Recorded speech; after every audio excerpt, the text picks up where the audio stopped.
good afternoon or good evening, everyone, depending on what part of the world you're in. It is my pleasure to welcome you to the development panel of the LSE SU India Forum. My name is Tanvi Surana. I'm the co-president for LIF, and I will serve as your co-moderator this evening. Today, we hope to have an insightful and engaging discussion about socio-economic development in India, focusing on the role of institutions during the pandemic and in facilitating post-pandemic recovery.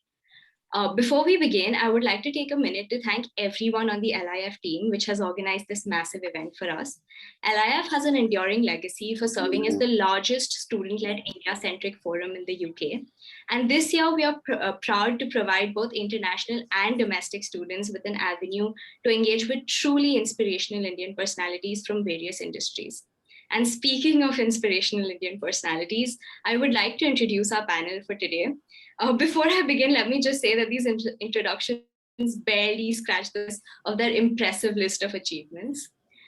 First up, we have Dr. Bindu Hari. She is currently the Vice-Chairperson of TISB, NAFL, and NPS group of schools located in India and Singapore. She regularly inspects new CBSE schools and is a board member of the Association of International Schools in India. Dr. Hari believes in raising the quality of education in India through teacher and leadership training, and thus she spearheaded the creation of NPS Quality Assurance Cell and TISB Training Academy. We also have with us Mr. Nishit Desai. He is the founder of Nishit Desai Associates, or NDA. NDA is credited to be Asia's most innovative law firm and has been the recipient of the Financial Times RSG Award 4 times in a row as the most innovative Indian law firm. NDA specializes in India's regulatory environment and provides expertise on futuristic areas of law like the Internet of Things and artificial intelligence. Next, we have Dr. Randeep Galeria, the current director of All India Institute of Medical Sciences. Dr. Guleria was the first Indian to get a doctorate of medicine in pulmonary and critical care medicine. He has done pioneering work in respiratory medicine. He is the author of Till We Win, India's Fight Against the COVID-19 Pandemic, and is a member of key committees in Government of India, such as Joint Monitoring Committee to monitor outbreaks of new diseases, including pandemics, bird flu, Ebola, etc. Next, we have Dr. Satya Trapati. He is the UN Assistant Secretary General and head of New York office at UN Environment. His expertise lies in climate change, human rights, democratic governance, and legal affairs. He has headed and been part of an impressive number of UN committees. He has been instrumental in establishing the Sustainable India Finance Facility, or SIFF, in 2017 to leverage private finance for public good. Last but not the least, we have Ms. Yamini Aiyar. She is the President and Chief Executive for Center for Policy Research. She set up the Accountability Initiative at CPR, which is credited with pioneering one of India's largest expenditure tracking surveys for elementary education. Her research interests lie in public finance, social policy, state capacity, and the study of contemporary Indian politics. She serves on various policy committees, think tanks, and NGOs, including as the Commissioner and Chair Governance Working Group, Lancet Commission on Reimagining India's Health System. We're delighted to have such an esteemed and diverse set of speakers joining us. We thank you for taking time out of your busy schedule to be with us today. I would now like to take a minute to introduce our moderator for this evening, Dr. Romola Sanyal. She is the Associate Professor of Urban Geography at the Department of Geography and Environment at LSE. Dr. Sanyal's research interests focus on the relationship between urbanization and post-migration, the geopolitics of knowledge production, and the sharing economy. We are honored that she has graciously agreed to moderate our panel today. I know everyone is really excited for the discussion, but before we do that, just a couple of housekeeping notes. Since this is a Zoom webinar, there may be some Wi-Fi issues during the panel discussion. If that does happen, please bear with us. We have a team on standby to ensure that we can get everything up and running as soon as possible. We aim to have Dr. Sanyal moderate the discussion for about an hour, and then we will open the floor to audience question answers for 20 to 30 minutes. The audience can send in questions through the chat box, which I will constantly monitor and pick out the most relevant questions. If you have a question targeted towards a specific panelist, please mention their names. Now I'll stop, and without further ado, turn it over to Dr. Sanyal. Thank you. Thank you, Tanvi. And literally just to illustrate the point about unstable internet connections, I did freeze in the middle of you giving those housekeeping notes. So I might have missed a bit of that. But I wanted to take this opportunity to, again, welcome all the panelists to this really interesting discussion. And, we're very excited that there's such a diverse group of people speaking on this topic. So I want to start today's discussion with sort of a general discussion about the topic for today, which is to look at the socioeconomic development in India and the role of various institutions during the pandemic and in the post-crisis recovery. So I'd like to sort of throw open the floor for you to kind of have a few thoughts that you could share with us on that from your own institutional and personal perspectives. How many minutes, Ramola? 5 is okay? I think 5 would be ideal. Fine. Thank you. Okay, yes. Great. Thank you. Would you like to start on that point? Would you like me to go? Yes, absolutely, Dr. Hari. If you'd like to get us going, thanks. Yeah, sure. So any major disruption like this pandemic is really an opportunity for transformation, an opportunity to redefine, reset, reevaluate, and relook at what is truly important in the sphere of human activity. And my focus today is on education, a very powerful investment that increases human capital, which in turn impacts the socio-economic development of a country. So the world of schools shook when the pandemic hit. And we actually, and as I oversee a group of schools, we actually went into a continuous cycle of recalibration till we hit the right model to support, to connect and teach our students. Rapidly scaling up to use technology, modifying curriculum, pedagogy, assessments, timetables, our approach to pastoral care and teacher training. So students' aspirations could be served and parental aspirations could be served. At the same time, educational reform could continue to be implemented. So today I'd like to touch upon 4 areas that fall under the remit of education. I don't think I'll be able to cover all 4, but I'll at least touch upon them. And the first has to do with improving learning outcomes, bridging the digital divide, teacher empowerment, which is key. And given the context of the pandemic, I would like to talk also about education for healing. Right, so learning outcomes essentially linked to curriculum, pedagogy, andragogy, which is adult education, and of course assessments. And my focus area today is school education, because losing a child from the school system in the early years or in the primary means we're likely to lose him or her from the education system forever. And so when we talk about a curriculum, ideally a curriculum has to be holistic, skill-based, concept-based, that actually specifies a set of age-appropriate skills to be mastered at each grade level. Also to set a minimum grade level competencies that have to be achieved by all students, and design differentiation within the curriculum to include all learners to make it inclusive. McKinsey predicts that by 2030, 1/3 of all existing professions will cease to be, and hence the need to develop the metacognitive ability in our students so they learn how to learn. And as professionals later in life, they can skill, reskill, learn, unroll, unlearn, and so on. So a curriculum must always be relevant, application-oriented, and enable students to address real-world problems and challenges a community faces by employing problem-solving, design thinking, innovation through collaborating with the beneficiaries as co-developers of solutions. And through our schools, DISP, NAFO, and NPS, we have numerous examples of students involved along with the community in supporting lake restoration projects, water conservation, working to reduce or illiteracy, of people in the low-income groups, to improve digital literacy of elders in the community, and so on, all in tune with the Sustainable Development Goals. So those are the thoughts related to curriculum that I'd like to share with you. But we also need to remember that India is one of the most pluralistic, culturally diverse countries in the world. 19,500 languages, of which 22 are official languages, multiple religions, castes, communities, tribes, numerous subcastes, and curriculum must provide an opportunity to develop awareness, respect and tolerance, and pride, and I'd highlight pride, in diversity and difference. Pedagogy for school children and andragogy for higher education both absolutely must involve multiple active learning strategies to interest and engage our learners.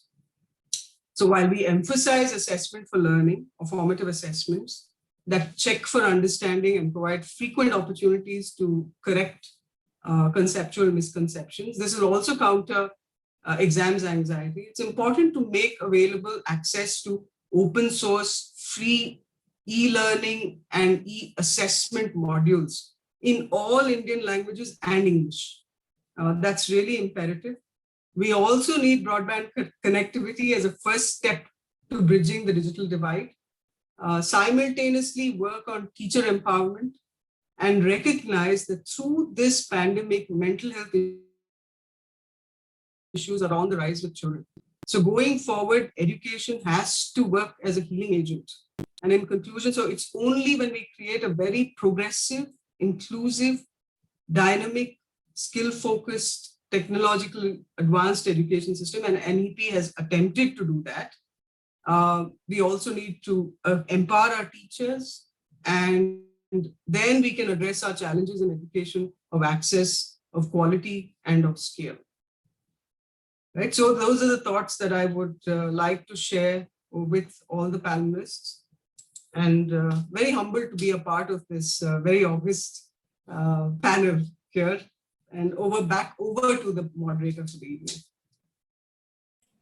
Thank you so much, Dr. Hari. That was really inspiring. And as an educator, I sympathize with many of the goals that you've outlined. I think there's a lot to discuss there. Thank you for that contribution. The next person that I have on my screen near me is Dr. Satya Trapati. Would you like to share your thoughts with us, please? Sure. Thank you, Dr. Sanil. And greetings, everyone, especially to the fellow panelists and the august audience. It's always a pleasure to be with an audience that's perhaps predominantly Indian. I don't know the mix of the audience. I assume there are international students and activists as well in the conversation. So what I do at the UN as the Assistant Secretary General is work on issues pertaining to the environmental situation where we find ourselves today, and also there's something else that I do, which is called the Environment Management Group of the UN, which is something created by the General Assembly, and I am the Secretary of the body, which basically tries to build consensus among all the 51 UN agencies, funds, and program, so in a whole of system approach, so that we're not speaking in diverse voices on critical issues. Because like you would have in a government, there are numerous ministries and interest groups and lobbies and all. Same with the UN, because it's an intergovernmental organization. It also speaks in many voices. So how do we find that coherence in how we approach issues and how we address issues to the broader group of stakeholders?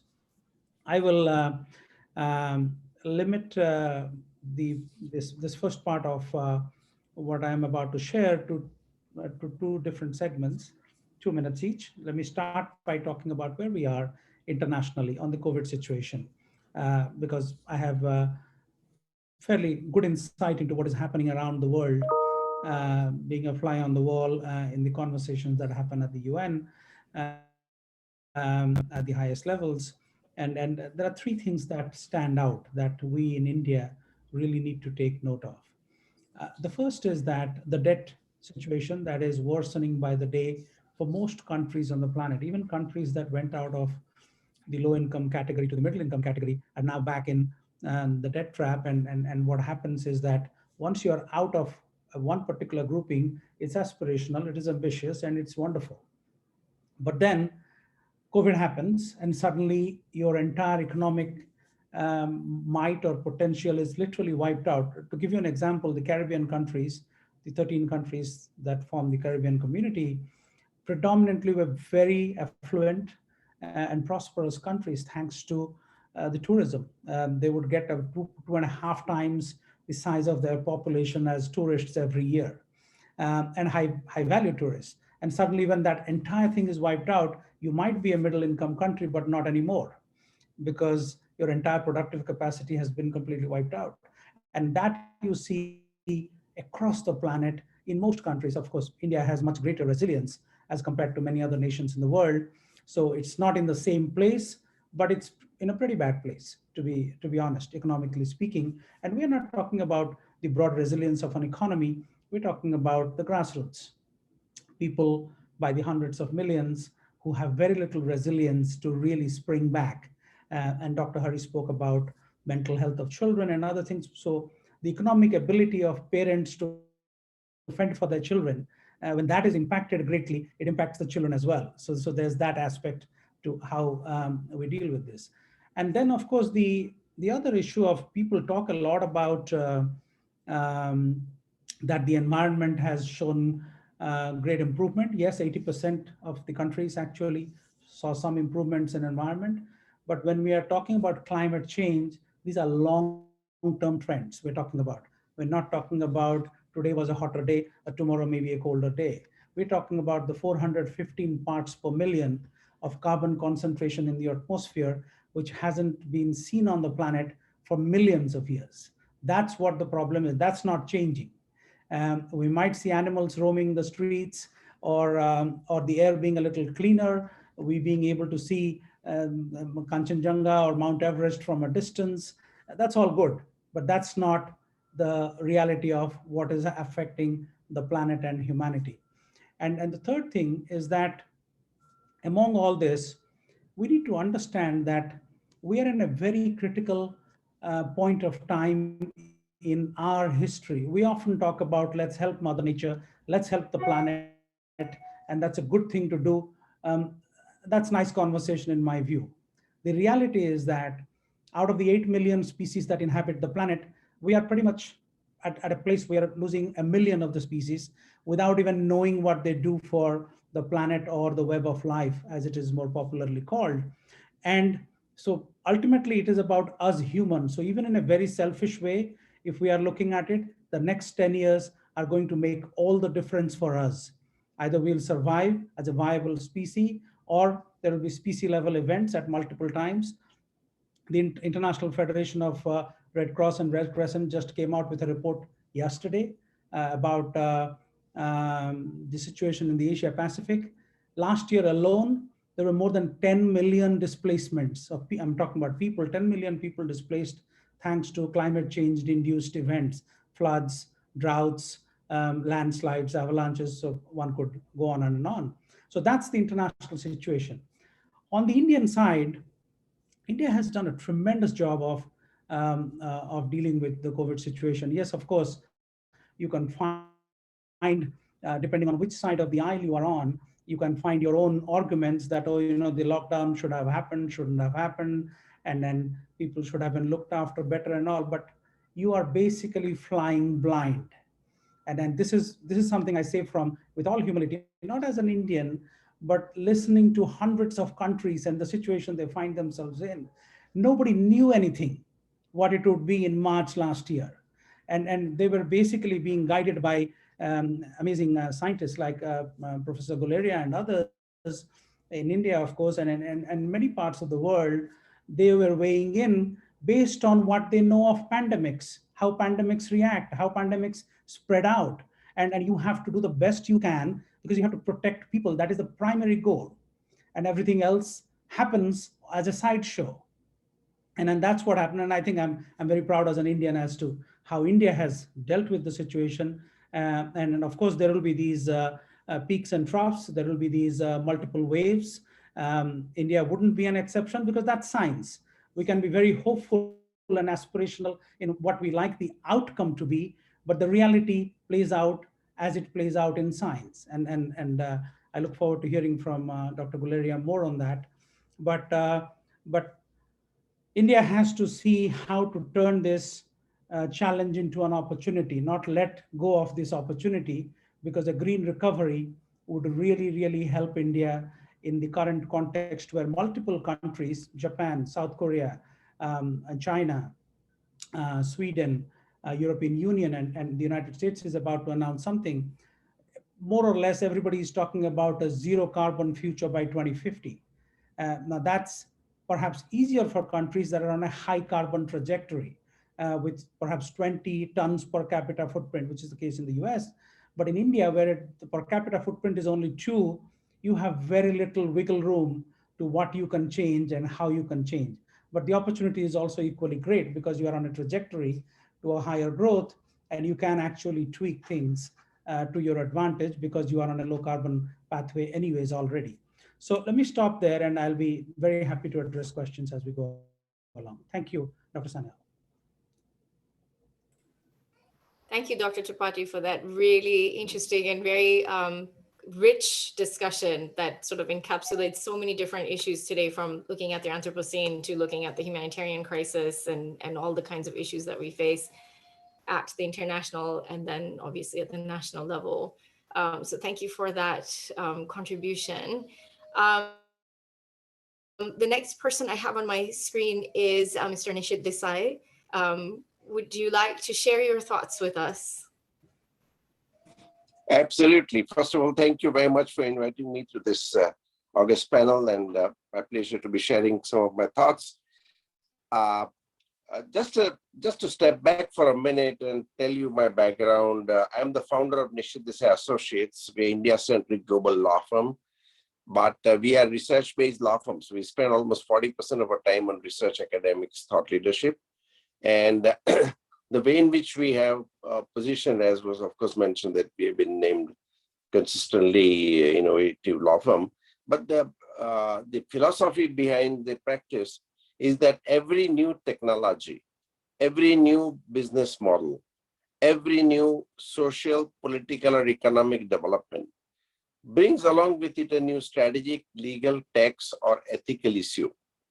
So the way in which we look at and what we try to do is to look to next 3, 5, 10, 15, 20 years from now and see what are the new technologies that are going to be coming up.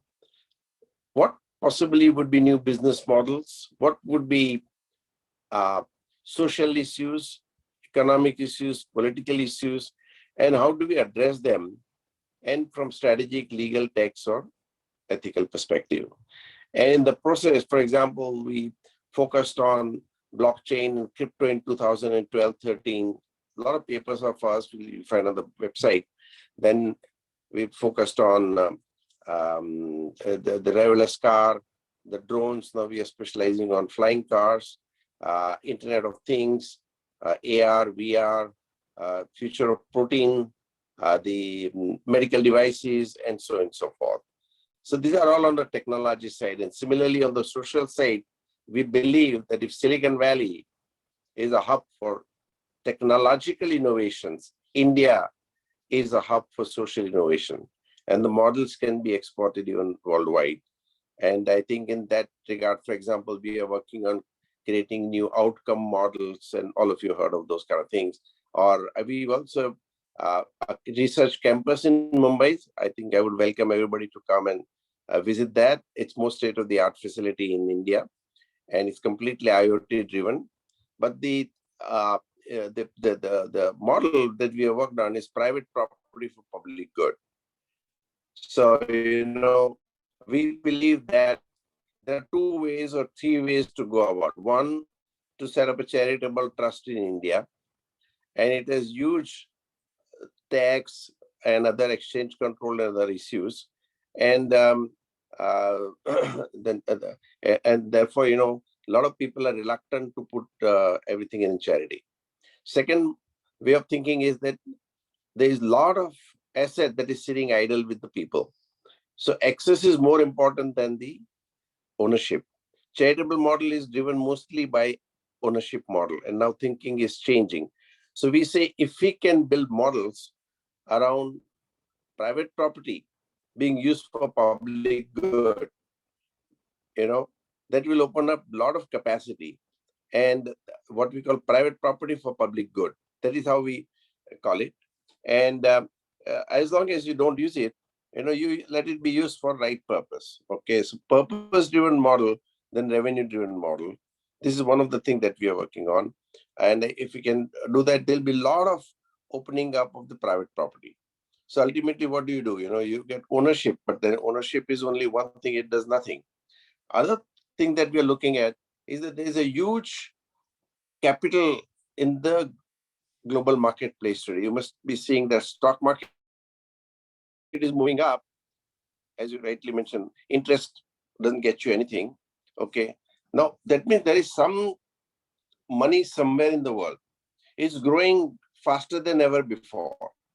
Only problem is disparity between the haves and have not in classical sense, But at the same time, the capital markets, the venture capital funds and other ones are flush with money today. They get a lot of commitment, a lot of other things. If we can divert these funds for a social good, what I would call impact, I think that is where huge valuations are happening. The world is recognizing. We just did a transaction which is $8 billion enterprise value. You must have heard of that deal called Renew. It's a sustainability. In India, we are not getting sufficient valuation a couple of years ago. But when we went to global world market, it is $8 billion. Now, $8 billion enterprise value is not small. It's a huge deal.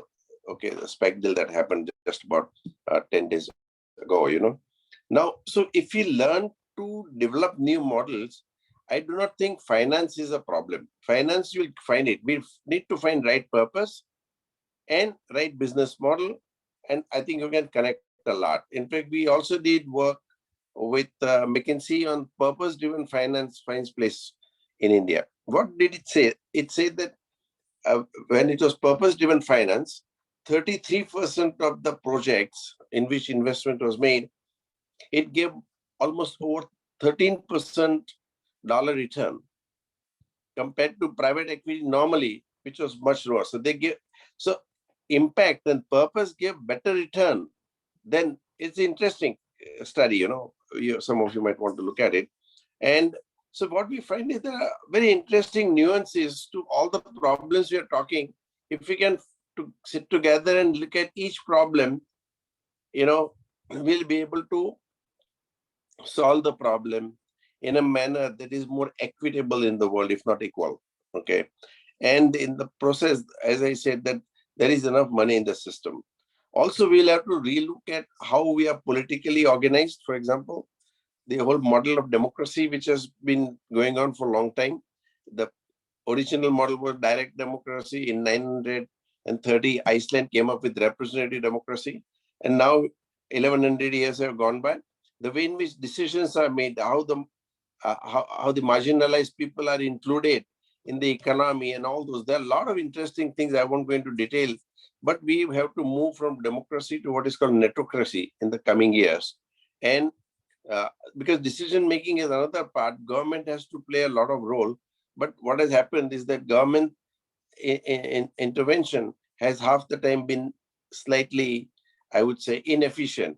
So we have to create new models, and some mention has been made of a private-public partnership. For example, even in the fund industry, we developed a model in India, first in the world.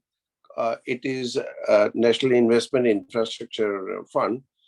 A government wanted to set up a sovereign fund, and with $3 billion, and we worked on that. We said, okay, you can create $6 billion. So by leveraging that capital with the private. So now $3 billion government puts, and 3.1 or something will come from private sector, all the foreign sovereign funds, pension plans, individuals, whatever, I'm not going to jail. So now what was government would have only 3 billion, now we have $6 billion. But it is 51% owned by private sector, 49% by government, more efficient use of the capital and stuff like that. So if we can sit, I believe that One way is to develop business model. Second, technology is the greatest social leveler. It can make the poorest person, if you give him technology, he'll be able to compete with the richest person. Okay. And there are a lot of things that can go into that. So if we can take each model and each problem, do design thinking, we'll find definitely some solution. There's so much available in the world in terms of knowledge, capital, everything. We just need to know how to put it together. You mentioned about environment, Again, Godrej has put in huge, parcels of land, only never to be developed. Okay. Only to have vegetation and the green place, right? Now, how do we value as a society that kind of contribution? One thing is to make factory and make money. Other thing is to just keep the land with green. Okay. So those are the kind of things we need to nurture and talk about and provide more respect to those endeavors as well. And I don't want to go too long into this, but I'll be delighted to, answer any questions later on. And again, as we know about that, there's so much, 1% of the wealth concentrated, 1% of the people have 99% wealth concentrated, and other one, those ones are also going on. So we need to see how do we open up that part for the public good? Where are the issues? Sometimes it leads to political intervention, sometimes it is economic concentration, but so long as marginalized people be living, that is what focus on some model. I think again, it's not a forum to get too detailed. But every problem, if we put our mind together, you got brilliant, I think I see all the speakers are so well in expert. If we can do that, that would be wonderful, And I will stop here for a moment, but happy to, answer any question. Thank you so much.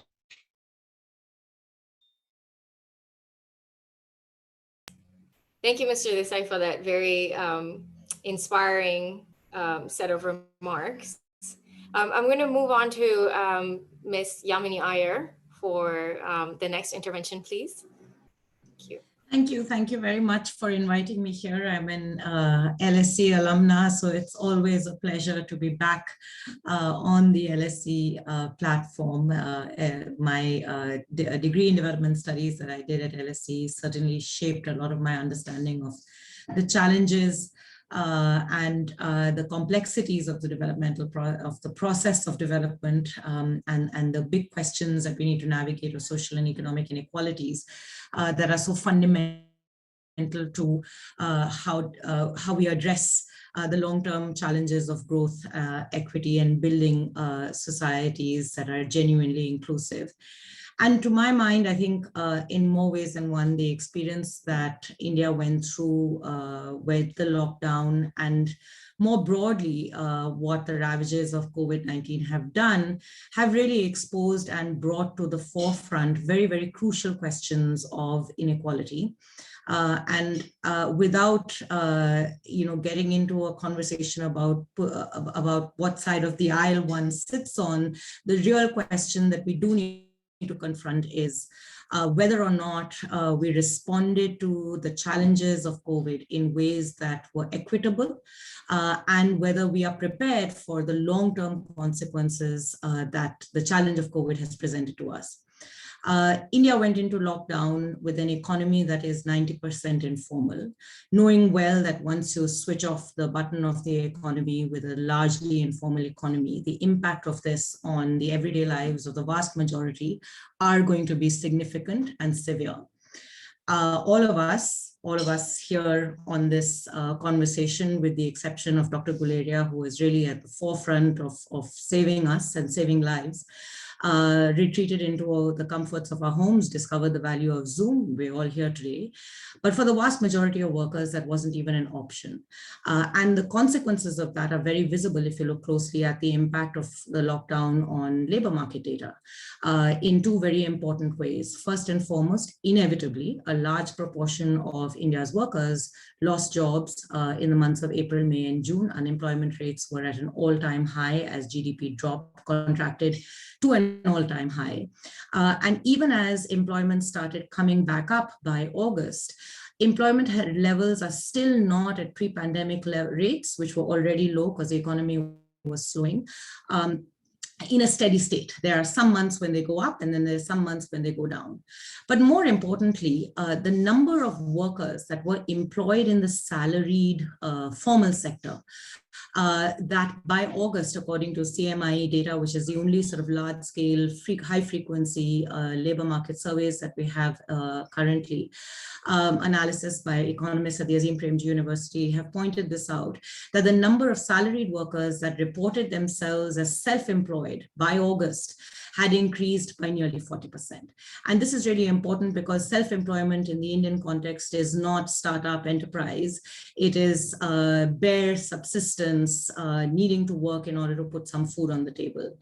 Crucially, there was a huge gender difference. One of the most important impacts of the lockdown has been for a country where female labor force participation rates were already far below equivalent countries at levels of growth. The consequences of the lockdown on female employment have been significant. The percentage of male workers that found basic casual self-employment work post the lifting of the lockdown and remained in a steady state of employment was about 73%. The equivalent number for female workers, people who were part of the labor force and then were forced out, was only 23%.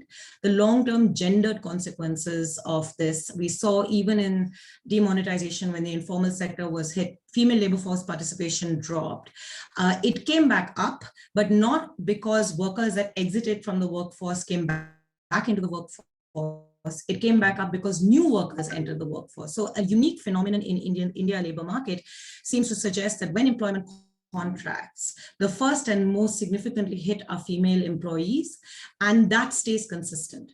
The second important thing, the second important aspect of the consequences of economic consequences of the lockdown has been that even as the economy's contraction has reduced over time, the for-profit large listed companies have done relatively better. In fact, year-on-year comparisons of profits show significant growth.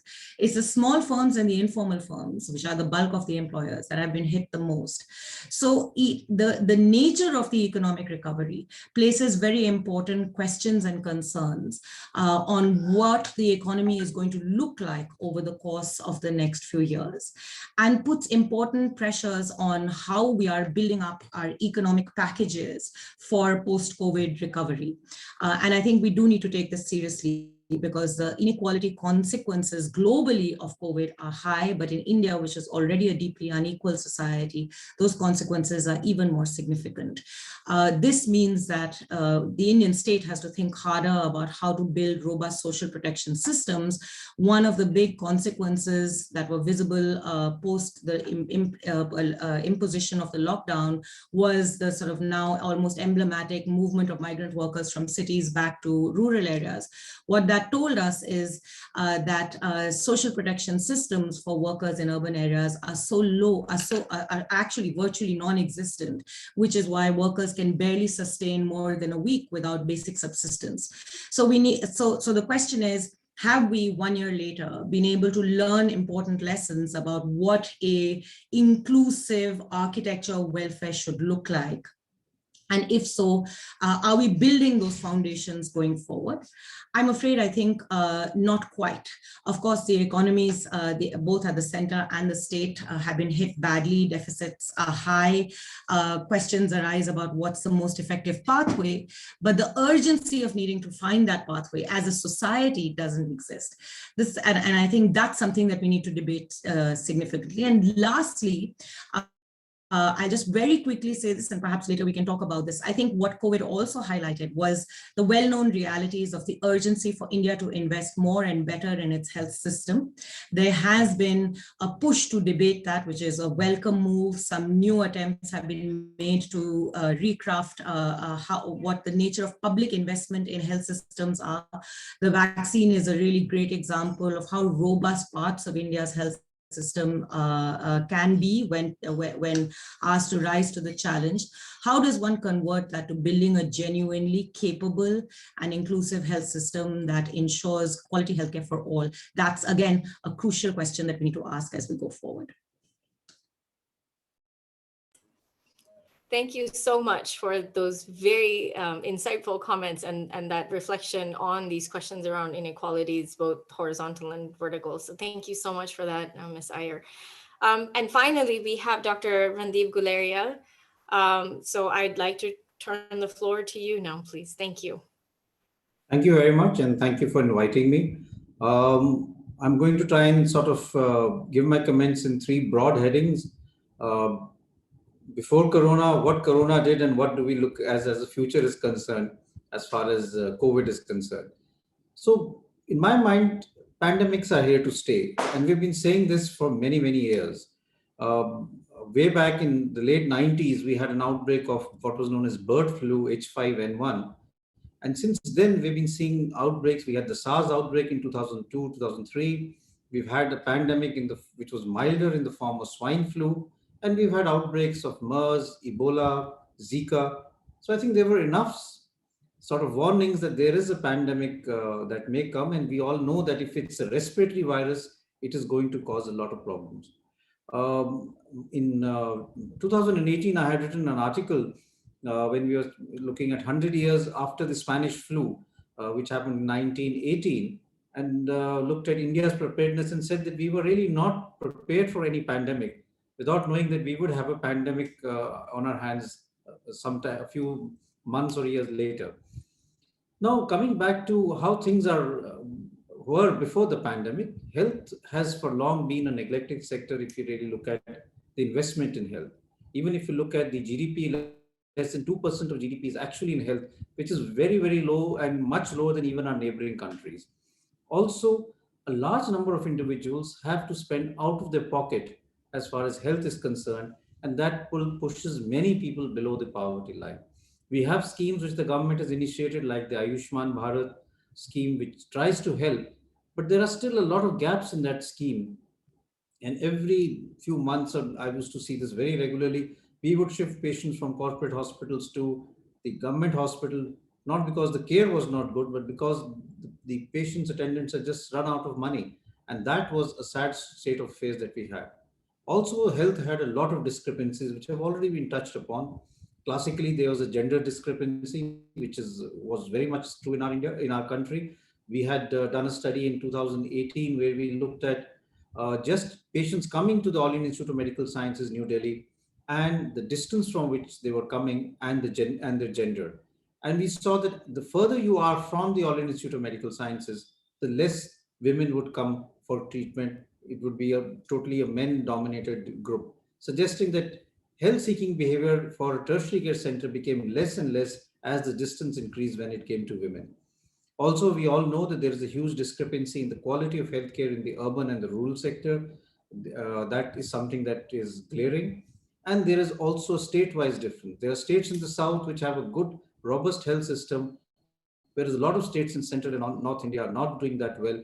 And that's because health is a state subject, and it depends how much importance health is given by the states. We have some states where primary health centers are doing well, and in others, primary health centers are literally shut and not working at all. So this was the state that we had before COVID hit us. And then we really had a huge challenge on our hand, because suddenly there was this huge increase in the number of cases. Health became the center stage, and there was a huge demand to really provide healthcare to a large number of our citizens. This happened in the setting where the initial focus was on the government sector. A large number of private sector hospitals actually shut down and were not willing to take COVID patients because of a lot of stigma and a lot of other issues. And therefore, we had many challenges in the last year.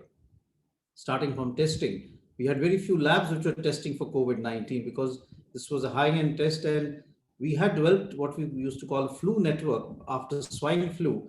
But there were very few labs, and we suddenly had to have this huge amount of testing labs. And this was something that we did with ICMR in terms of mentoring and training many medical colleges and labs to start testing. It also meant that the cost of testing became an issue. At that point in time, swabs, viral transport media, and the kits for RT-PCR testing were imported. There was a huge step in terms of really getting them made in India to cut down the cost and have enough resources available. When you have a pandemic, you are on your own. Whatever you want has to be from your own country. No one else is going to provide you because they're going to keep it for themselves. And we've had this even now. We ordered a large Roche machine for doing RT-PCR testing. It could do 1,000 tests a day. It still hasn't come to us since, despite the fact that we ordered it in March and paid the amount for it, because they said that the US government is not giving us only allowing us to export it only in stages and not in bulk. So we have to remember that that is why India has to really look at it in a different manner, and I'll come to that later on. Similarly, we realized that we needed to have more ICU beds. We converted hospitals into COVID hospitals, COVID centers. Oxygen was another issue, shortage of PPEs and N95, and that became a huge issue. We did a research work, and we tried to see whether we could recycle PPEs, and published a paper where you could recycle PPEs if you really needed to do that. And then, of course, there was the issue of trying to increase the awareness, develop new protocols, and see that there is a uniform way of management. I myself had more than 450 meetings with all COVID hospitals throughout the country in what we used to call virtual ICU meetings. And I realized that there was a lack of consistency even in treatment strategies, because doctors were not aware how to treat this new disease and what they should do. And then, of course, technology came to our help. Teleconsultation started, and a lot of teaching and consultations to patients who were scared to come to the hospital happened through teleconsultation. But the lesson that we learned was that we are a very resilient country. And when it comes to something like a crunch, we did really manage, and we are actually now exporting PPEs, making enough N95 masks that there's no shortage of N95. All the RT-PCR kits are being made in our country. So we have the capacity. And I keep saying that if we were to do what we did during the pandemic in terms of coming together and showing the resilience in a non-pandemic time, we would have really moved way ahead as far as the country is concerned. But we have a lot of challenges as we go forward as the future is concerned.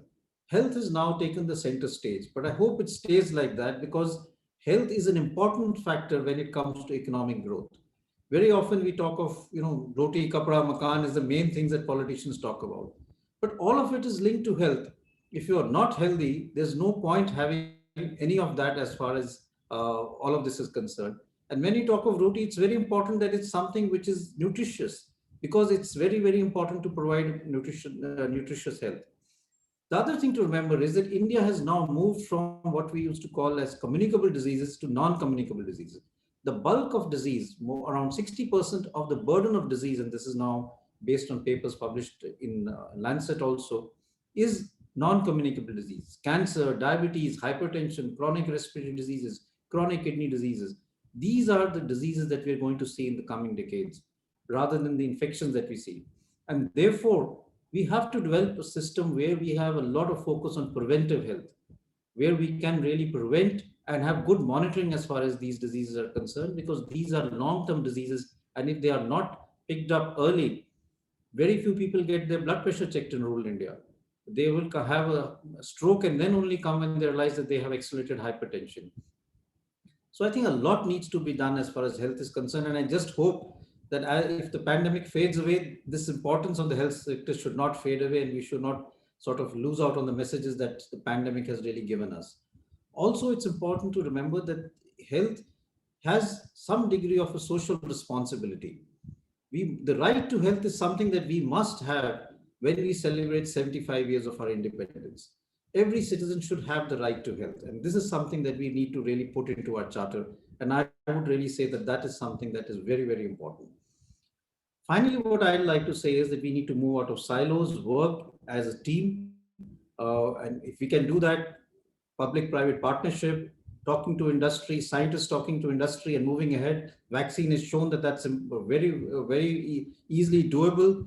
And we've had now more than 8 vaccines, which India is making, which India was never, India used to make vaccines, but never do primary research as far as vaccine is concerned. And therefore investment in R&D is becoming more and more important. And one other important thing that we need to remember, which the pandemic has told us, is that when we look at the environment, we must also focus on One Health. It's not only human health. If we really want to have an environment which is good, then we have to look at health of animals, health of plants, health of the environment, and human health in one combined manner. And therefore, the concept of One Health is becoming more and more important as far as the planet is concerned. And that is something that we need to keep in mind as we move forward. So I'll stop here, but I've just given you a brief outline, and I would be delighted to take questions. Thank you very much. Thank you so much, Dr. Guleria, for that very insightful talk. This was really, really interesting. Right, we have a number of questions that have been waiting for us from our attendees today. And in the interest of time, and to give the opportunity to all of you to be able to respond to them, the organizers have asked that I ask you to respond to one question that they have for all of you with just a minute, please, if that's possible. And to make this a very focused response, I've been directed to ask you if you could outline 2 concrete steps that should be taken now in terms of a post-pandemic recovery. What would that be? So I'm going to start in the same order again with talking to Dr. Hari to start with, please. Thank you. So the first thought I'd like to share is related to teachers. Clearly I will hold the flag high flying for them. They have worked extraordinarily hard through this pandemic, not just pedagogically and assessments and exams and so on, but specifically in the area of mental health as well of children. There's been a rise in domestic violence. Teachers and principals have had to get involved. They're not mental health specialists, but they have to get involved. And I think it's very important to recognize the role of teachers in our society. To me, they are also COVID warriors for having kept the children emotionally, socially, and psychologically strong through it all, right? But also that make it a more attractive profession for young talent to join. Which is not the case at the moment. And that's something that I would like to highlight. And the second has to really do with bridging the digital divide. Yes, India has illiteracy, but I'm focusing on digital illiteracy as well. And essentially increasing the number of internet connections across the world, across India. It's at 50% now. If we can take it up, then we can make e-learning modules available across this country, including rural India, in order to, to work with rural India specifically, who suffered the most through this pandemic educationally. Those 2 thoughts. Over to you. Thank you so much for those very succinct and very clear steps that you outlined for us. Dr. Tripati, you're next, please. Thank you. Thank you, Dr. Sanyal. I would draw from what Dr. Hari mentioned and cite 2 examples of what India could do in terms of opportunities post-COVID. A big shout out to the women farmers of Andhra Pradesh. The UN Environment Program and also the UN system has been strongly supporting something they're doing. They're converting 6 million farmers, the entire farmer population of the state, to zero synthetic chemical farming. And then by this June, they'll get to 1 million farmers. That's extraordinary at a planetary scale. There's nothing like this happening anywhere on the planet. And what they do is it's very low input agriculture, high output. They use a process of bioinoculation, and Dr. Guleria talked about One Health, because there are 2 things there. There's the food that we eat, which is about public health. And of course, what goes in shows up in our body and our systems. and then the food, feed, food nexus, because what we don't eat, then the animals eat. And those of us that eat animal protein end up eating the substance of all that chemical as well, because it gets processed a little bit, but still ends up finally with us. And so that, if India were to take that, and I know the Prime Minister is very interested, Dr. Rajiv Kumar, the Vice Chairman of Niti Aayog, has taken the lead in building that coalition across India.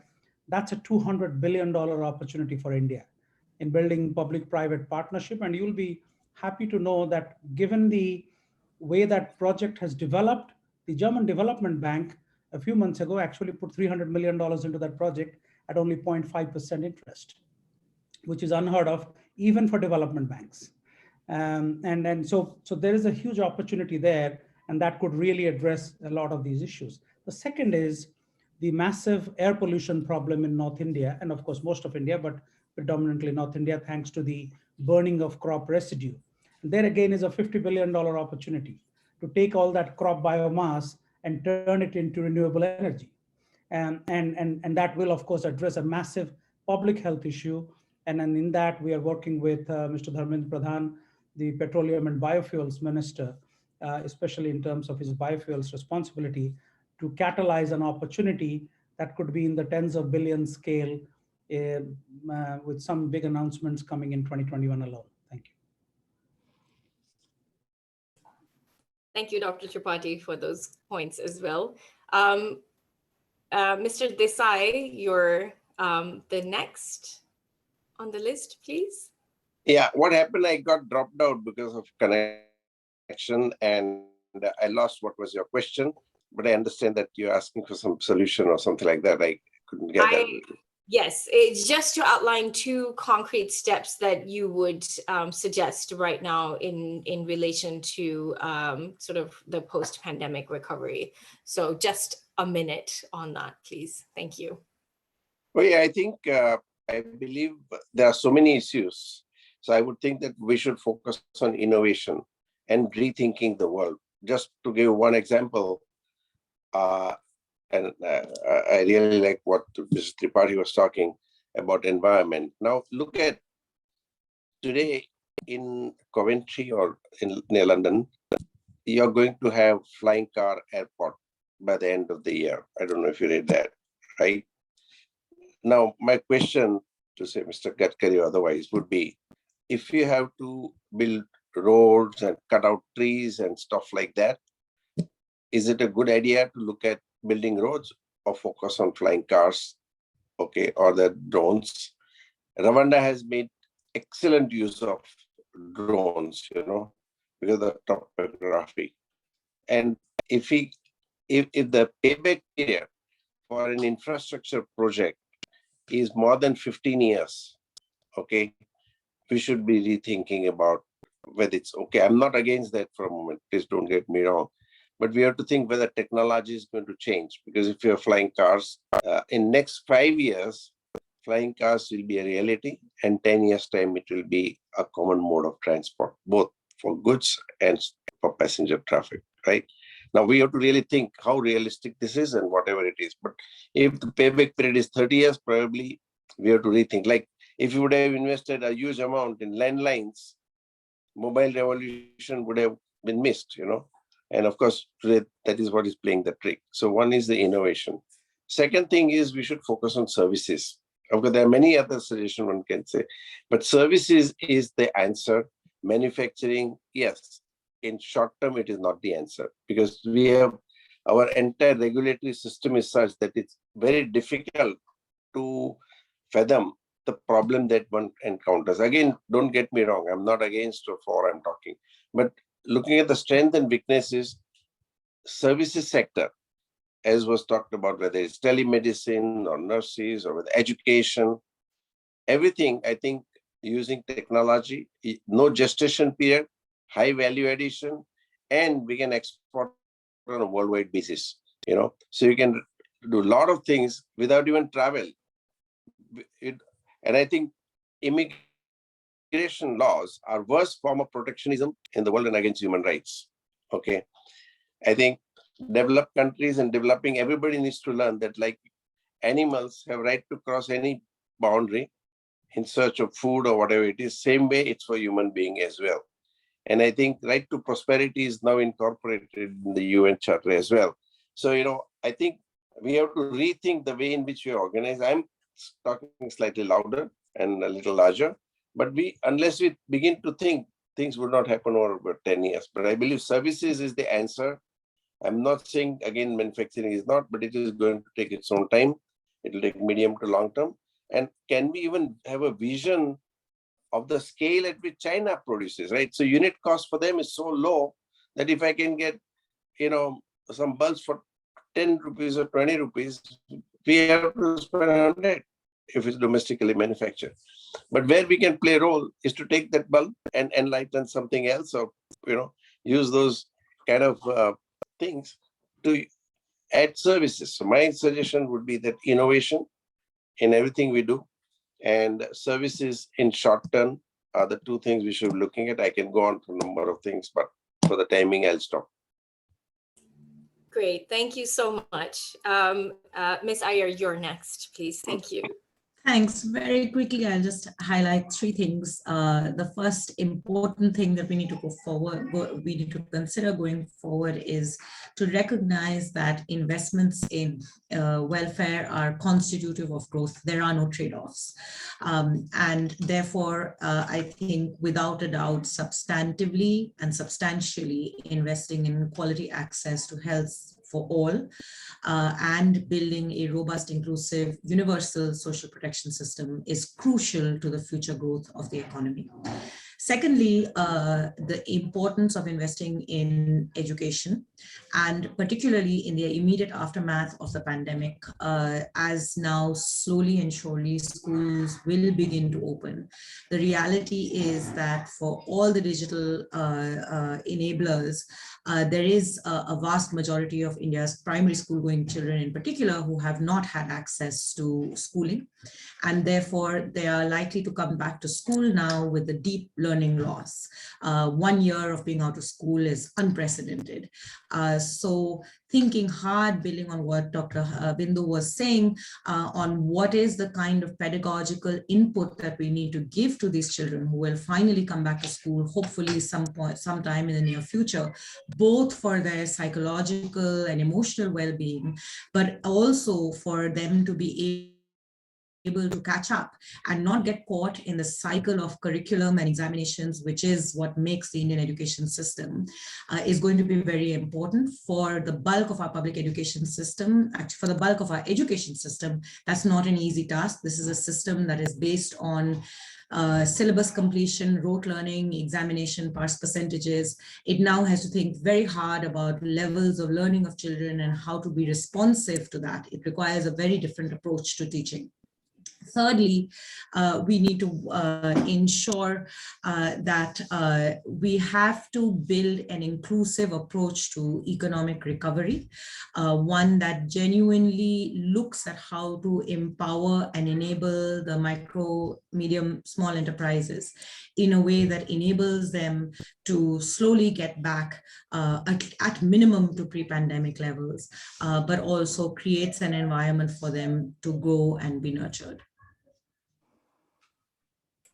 Great, thank you so much. And finally, Dr. Guleria, your thoughts on this, please. Thank you.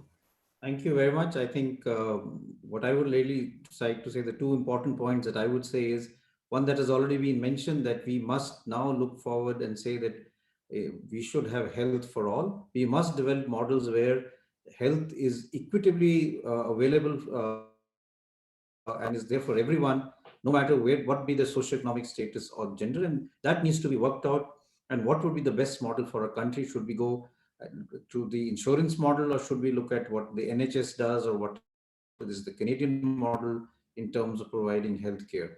There has to be a strategy there where we are able to provide equitable health for the entire citizens of our country, and this should be something that I mentioned, that the right to health is something that should become more and more important. The pandemic has told us that if you don't have a healthy nation and your health system is not good, it affects all parts of the economy. And therefore, unless you focus on health in a robust manner, it will have a negative effect as far as other sectors of the economy are concerned. Secondly, I think we need to invest more in R&D as far as the health sector is concerned. And as we do that, we need to develop collaborative ways, because health and science have moved out of what it was, say, 20, 30, 40 years ago. Technology has come into a big way. So there has to be a lot of collaboration, let's say, with IITs, with medical institutes, with other universities, whether they have areas of humanities, mathematics, and all of that actually leads to a development of new innovations, new technology, which is where the future is going to be. It could be AI based, it could be looking at computational science, it could be looking at things like proteomics, genomics. We are looking at already gene editing and a lot of other regenerative medicine. A lot of this is multidisciplinary. And we also need to look at what I call frugal innovation, or where you can really look at decreasing the cost of healthcare. The cost of healthcare has skyrocketed because of moving from clinical medicine to investigative medicine. But we need to look at frugal innovation so that we can bring down the cost of healthcare. And this is something India is very good at. We are very good at what we call a jugaad. So that is actually what we need to do in various other ways in terms of developing a strategy where we can really innovate to make things which are cost effective and yet are of high quality. If we're able to do that, I think we would be able to really make a lot of things which will be truly made in India for the world. Thank you. Great, thank you so much for that. We have a number of questions from the audience, but I'm going to hand over to Tanvi now, who's going to take over to moderate those questions. Thanks, Tanvi. Thank you so much, Dr. Sanyal, and thank you to all our panelists. That discussion was really good, and I definitely learned a lot. It was very insightful. So without further ado, I'll start with the first question that is open to all our panelists. Everyone has spoken about how gender inequality has widened and women have been negatively affected. What can be done to redress this balance and empower women? Anyone who wants to begin can jump in.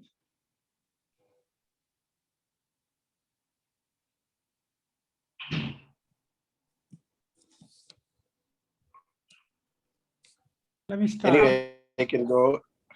Okay. Well, I think women are at the receiving end of a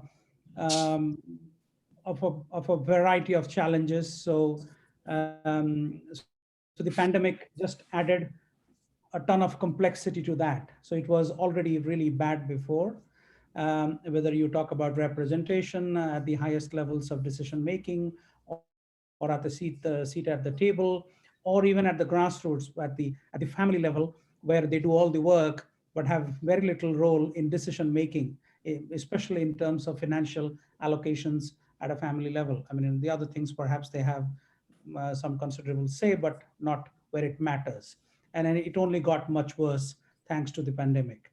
And I think this also gives us a tremendous opportunity because when you are, and this has been mentioned by all the panelists, that this is a tremendous opportunity to relook. You know, Alvin Toffler famously said, the illiterate of the 21st century will be those who cannot learn, unlearn, and relearn.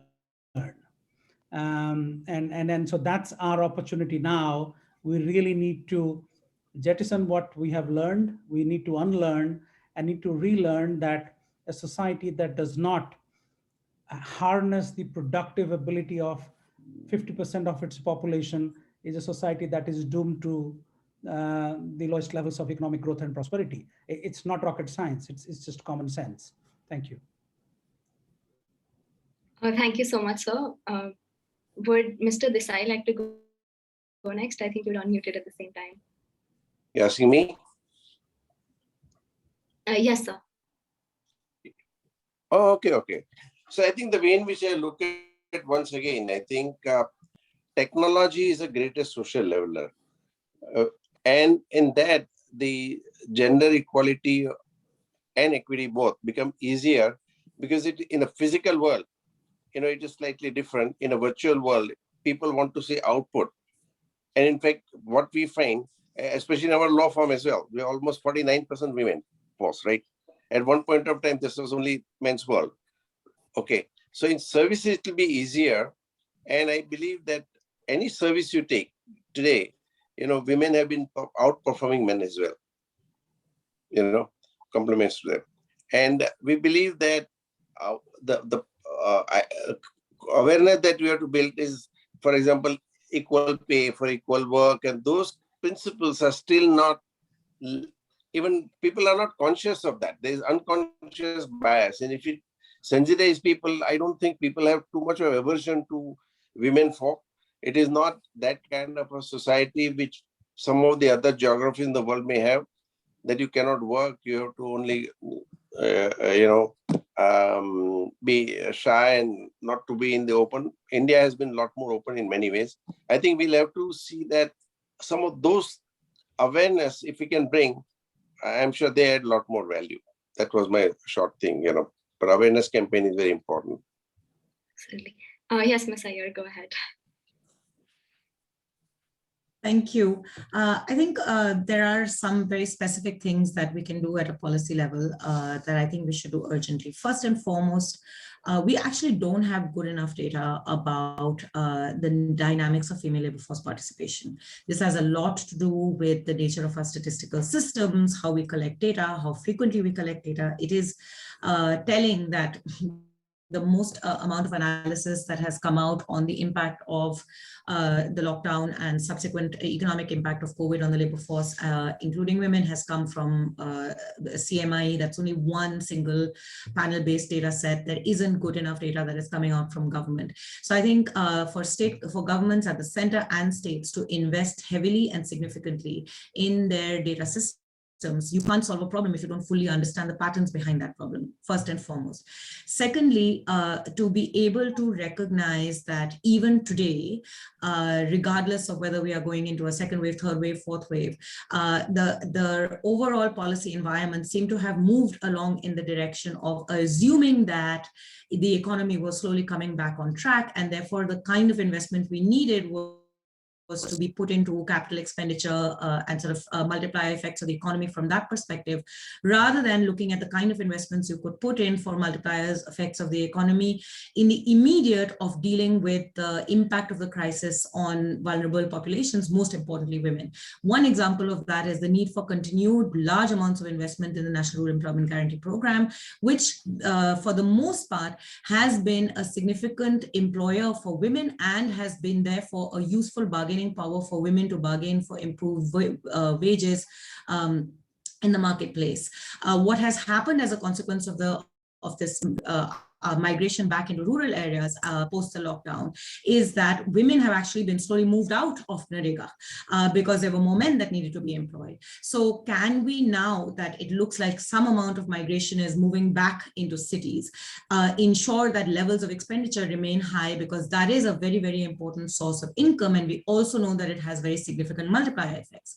Thirdly, what are we doing at a policy level when we talk about providing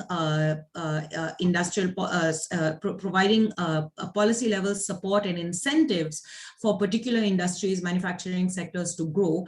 Are we looking carefully at which are the industries that are that employ women, and what kind of support can we provide to ensure that one of the really critical reasons why female labor force participation is dropping in India is because of mobility, in the sense that the lack of transportation, the absence of safe spaces of work, and then of course social norms and social pressures means that the ability of women to move to work is much harder. Work has to move to women, and an environment of safety has to be created. So are we looking at what are the kinds of spaces in which we are putting in government investment to encourage manufacturing in particular sectors and in particular geographical locations that will enable more women to come out to work? All of this is going to be hugely significant for the economy that needs to provide more jobs, and employing 50% of your population is certainly going to lead to significant productivity of the economy. So a gendered approach to what it means to bring the economy back on track may well take us very far in resolving this very serious crisis. Thank you so much.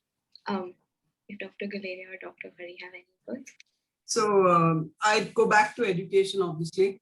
And I think we as a country need huge awareness campaigns as far as gender discrimination is concerned, gender inequality is concerned.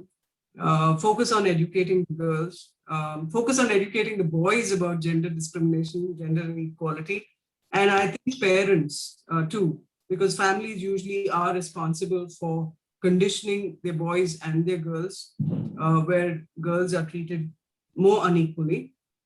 And I think there's a key area that we can work with. It can be formal meetings, formal, community meetings and so on, but there are also a lot of informal meetings that can happen with people in social in low income groups. And that definitely has its impact. Even though the mothers are uneducated, they very well recognize the need to educate their daughters. So there's a lot to be done in that area. Thank you so much, Dr. Guleria. Thank you. So I think a lot needs to be done. And to begin with, we really need to change the mindset of the Indian citizens, especially men. Because for I would say centuries, one has really looked at this in a different manner. So that has to really happen in a big way. And that's where education comes in very, very strongly.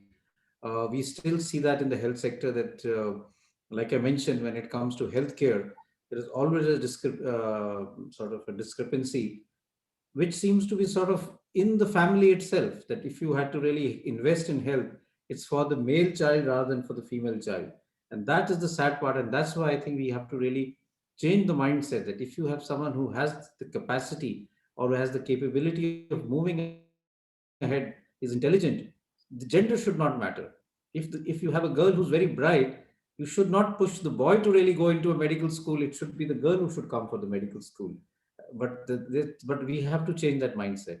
And along with that, I think we need to really be able to have more investment, which looks at providing care for women, especially reaching out to them by various programs which are already being done, but much more needs to be done, because there is a lot of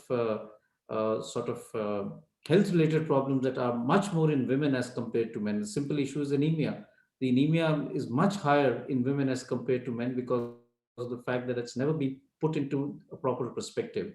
So health issues which are women-specific need to really be brought up and aggressively looked at, especially in rural India. Thank you so much, sir.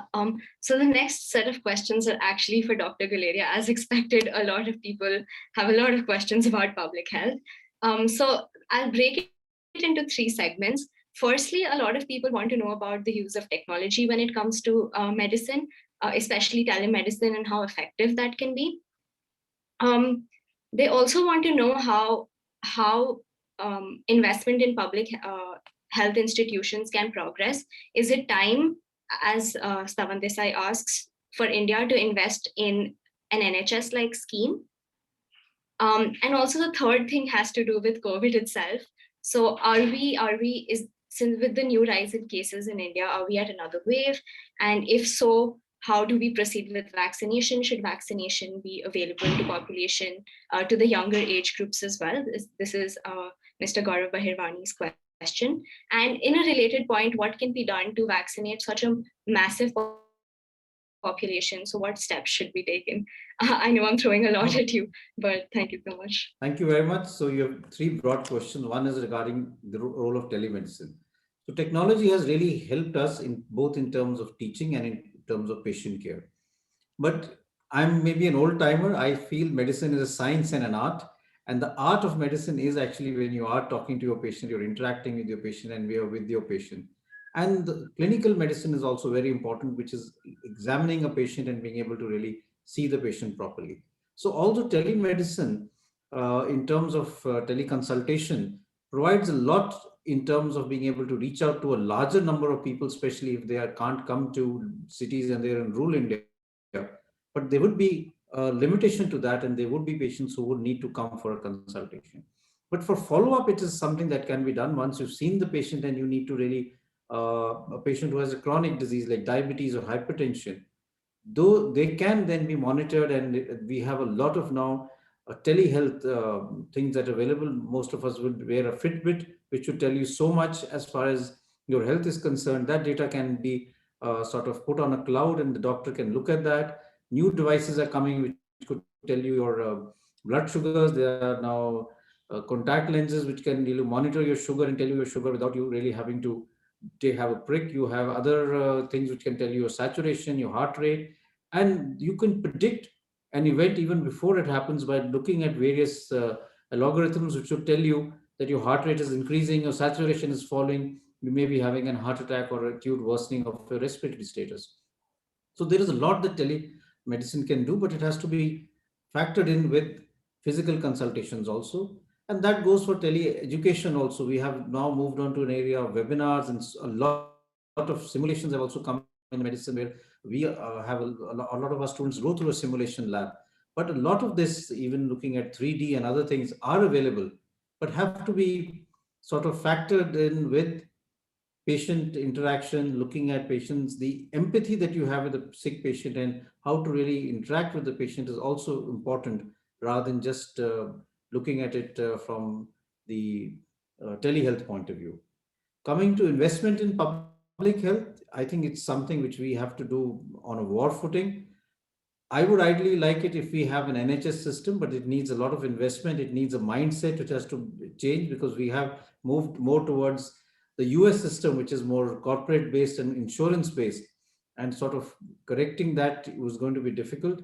If we are looking at an insurance based system, then we need to see how do we provide insurance to every citizen in our country, no matter what be the socio-economic status, and how do we really look at the discrepancy that we have. We have 5-star corporate hospital which cater to medical tourism, and yet we have state medical colleges or medical hospitals which would be, in a very bad state, and you will have thousands of patients sitting out there on the floor because they don't have a bed available. We need to really, bridge that and find out how can we have equitable health. Health doesn't have to be a 5-star. It has to be just something which can provide good care to patients, but reach out to everyone irrespective of his socioeconomic status. It can be done. It needs a lot of brainstorming and that will to do it. Finally, coming to COVID, we are seeing an increase in the number of cases. So there is a suggestion that we are having a surge, we are having a new wave. It's on how we are able to manage it in terms of how we can decrease the height of the wave and bring it down as early as possible. And I think two weapons that we have, one is aggressive COVID appropriate behavior. Many people feel COVID is over and have stopped wearing masks. We have huge parties, and all of that really has led to increasing number of cases, considering the fact that we have variants also in our country. And the second weapon that we have is vaccination. But the first aim of vaccination is to prevent deaths. And therefore, those who have a higher chance of dying because of COVID, the elderly, those with comorbidity, should be vaccinated first. If we have vaccines available after that, and I'm sure we will have at some point in time, we need to then go down the priority list. But the focus always has to be to save lives. And it would rather be sad if we were able to open it up to everyone and we found younger people getting vaccinated and the elderly getting left out in certain areas and then dying because of COVID. So we need to really aggressively open more vaccination sites, reach out to the high risk group, get them vaccinated as early as possible, develop strategies for that. And once we have a reasonable number, we show that we have vaccinated almost all of our high risk group, we open it up more to say 50 years and above, 40 years and above, and gradually come down, because we know that age plays a very important factor as far as morbidity and mortality with COVID-19 is concerned. So that strategy needs to be adopted, but it has to be done in a manner that it provides a vaccine to everyone, both in urban and rural India, and irrespective of where you are. Absolutely. Thank you so much for those remarks. We have a lot of questions for Dr. Hari as well. And obviously they're talking about education and the pandemic. So the first one has to do with how you went about empowering your teachers to cope with challenges being faced by young learners, especially in terms of mental health, economic stability, in terms of family, etc. The second question also has to do with technology. So it has to do with e-learning and what e-tools children can make use of. And in a similar vein, what do you think, how can we sort of bridge the digital divide and what concrete steps can be taken there? So those are the three broad questions. So it's been a massive, massive challenge. And when I said we had to reset, reevaluate, reflect, we literally had to modify everything about the way we do things, whether it's teaching pedagogy, managing students, managing classroom behavior, so on, because everything moved online. And as far as what tools are available, there are numerous tools available online for students to use. We've used MS Teams, all sorts of tools, a variety of tools for active learning and for formative assessments.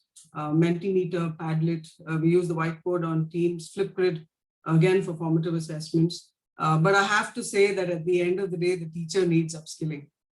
So our teachers have not had a vacation this year. We started, schools closed in March. They worked right through. They are working this vacation as well. They'll get a brief break, but they have to work, but they will be working again because we needed to upskill so rapidly. What we have not been able to do with our teachers in technologically upskilling them over, say, the last 5 years, it happened in a month. So I think we rapidly adapt. Teachers are rapidly adapting to the whole situation.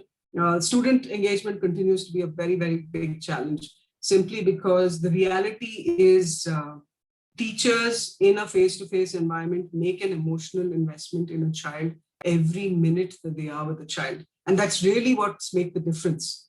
So when you hear students say, I want to study this subject, sometimes it's not because they like the subject, it's because they like the teacher and the way she delivers it. And that's really the difference, right? And so we really have to look at building or creating more inspirational teachers in our system. It is true that in the mental health aspect, they have become custodians and defendants of students' mental health. We have seen addictions, we've seen aggression, we've seen anxiety, depression, self-harm, so on and so forth.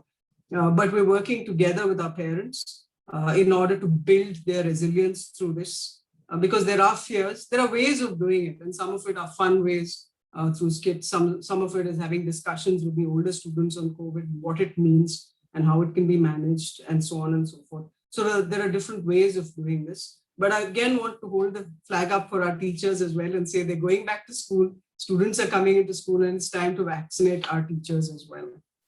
The last bit was about the digital divide. What I'm very hopeful about is we've been reading reports that at least over 900 million families, people, Indians will have access to broadband.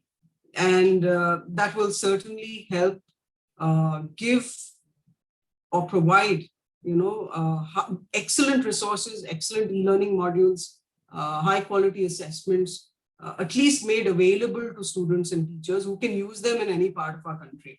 And right now, students are operating out of mobile devices as well, not just tablets and iPads and laptops. So it means making internet and broadband connectivity available, making it possible for a child to access a digital divide, and of course, open e-learning software for students to access. And I think that's just a beginning. The teachers then become the facilitators of this process. It's not ideal, but at least resources are available to those 250 million children in this country, especially the students in rural India. And I think that's terribly important. Otherwise, we'd find the digital divide is growing, right? And I frankly look upon the youth, the next generation. They're out-of-the-box thinkers. They're enthusiastic. They're passionate. I find a lot of young people extremely idealistic, and we'd love to engage them, like I said earlier, in problem solving. All of these real world problems, co-collaborating with the communities in order to support the communities and their needs. Thank you so much, Dr. Hari. I'd just like to make an announcement that Dr. Guleria has to leave now. We thank him so much for his time. We realize that this is a very busy time and he's still taking time out of his schedule to be with us. And we really appreciated all his insights on public health. I think I can take 2 more questions if that's okay with the rest of our panelists. Sure. Absolutely. Thank you so much. So Ms. Aiyar, there's a question for you in terms of formalizing the informal sector and your thoughts on that in terms of growth and development. if you could keep your remarks brief since we're running out of time. Well, it's the classic challenge that we confront. I think there's no question that obviously the growth of the economy is itself dependent upon formalization, and that's the sector for growth. The question is, how do you get there?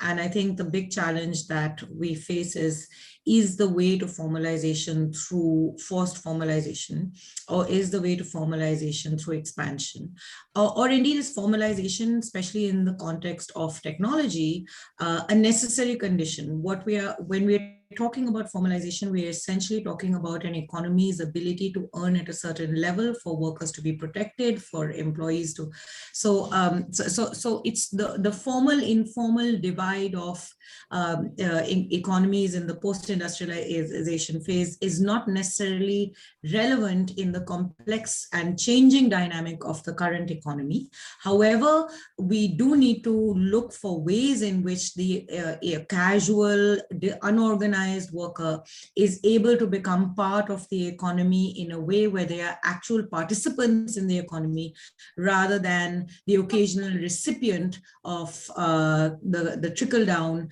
of the economy, of growth as it exists in the current structure of the Indian economy. Thank you so much. I have a better answer if you gave me 20 minutes, but we'll take it for limited to this for the moment. Thank you so much. I'm sorry. I appreciate that that's a very tough question in a very limited time. Dr. Tripathi, I'll ask this last question, and since I have the privilege of being the co-moderator, I'll ask this question that I wanted answered. It has to do with the Paris Agreement, and what do you think is the way forward? Obviously, we know that this isn't enough; it isn't adequate. How do you envision India sort of taking up a more leadership role? Do you see that happening in terms of climate change? I do, because we don't have any other option but to be optimistic. The three things that I would like to point out: we hold up the Paris Agreement as this great model agreement that will save the planet. The sad news and the bad news is that it will not, because people celebrated the Paris Agreement for the simple reason that in December 2015, for the first time in the history of climate negotiations, countries of the world came together and agreed on something. It wasn't much, they agreed on something. There was no common standard, there was no common measure. There was just like, you said, I will have a burger, and I said, I'll have a Coke. And then we all brought our stuff to the party, and then we all agreed that's the food we're going to eat. Sorry, it sounds very frivolous when I put it that way, but it is actually that. So what does it do? Actually, the Paris Agreement, if fully implemented, will result in 3.2 degrees of global warming by the turn of the century. Not 2 degrees, not 1.5 degrees. And of course, there was a clause put in there that every 5 years we do a reset. So in 2020, the reset meaning raising our ambitions to do something more meaningful. IPCC told us we should stay at 2 degrees Celsius.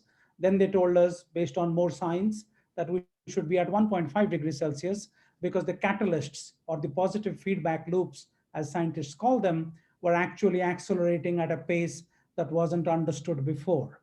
The same way we understand the COVID-19 pandemic much more now than we understood a year ago. And so they say we need to stay at 1.5 degrees, and that's by the turn of the century.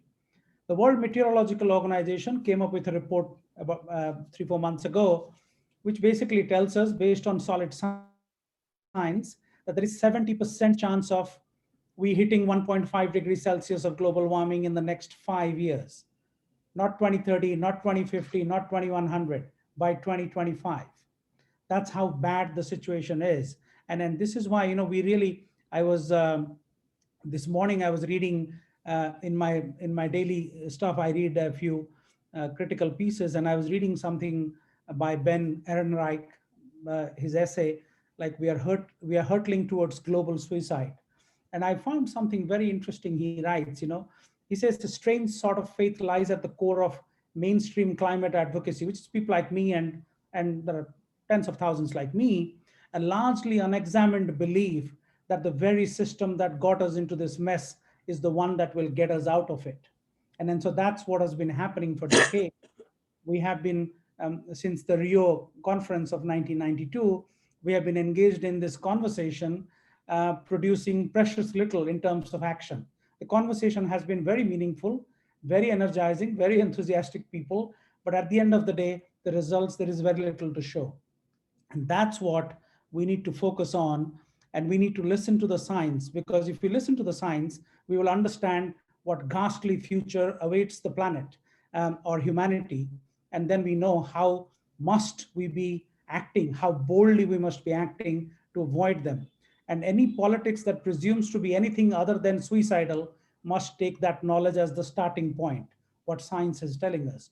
And in countries like India, will be the worst victims actually of that climate meltdown.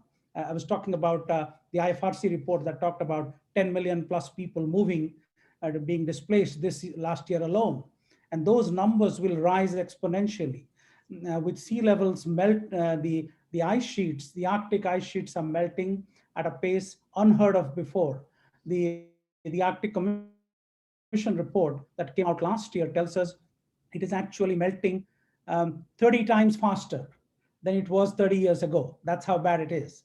And imagine the centrifugal forces and where will all the water end up? It will end up near the equator mostly, and of course along all the shores. And India, with a 7,200 kilometer coastline and most of our productive deltas and productive land being along the coast, is going to be one of the worst sufferers. India didn't contribute to the problem if you're talking on a global scale, but it'll certainly be the worst victims of what comes. And so that is why India needs to be creative, imaginative, while we need to have that conversation about equity and equality, common but differentiated responsibility. That conversation must happen and must go on. But alongside, we need to stop talking a lot about mitigation, about some mindless gas called CO2, because everything is expressed in terms of CO2 equivalent, and that dehumanizes the whole conversation. We need to humanize the conversation back. We need to talk about adaptation. We need to talk about the air we breathe in India, the water we drink in India, the land that we live off.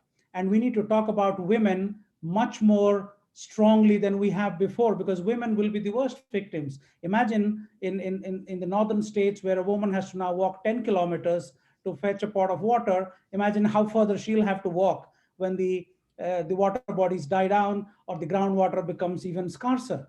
So that's where we need to really focus. We need to be creative. We need to, and Mr. Desai talked about public-private partnerships. I'll actually reach out to you, Mr. Desai, after this, because we are talking to a significant number of actors to produce a $10 billion India Climate Adaptation Fund, which will actually make the resources available to India to really do the right things in terms of natural farming, in terms of biomass conversion to renewable energy, in terms of protecting our landscapes and ecosystems.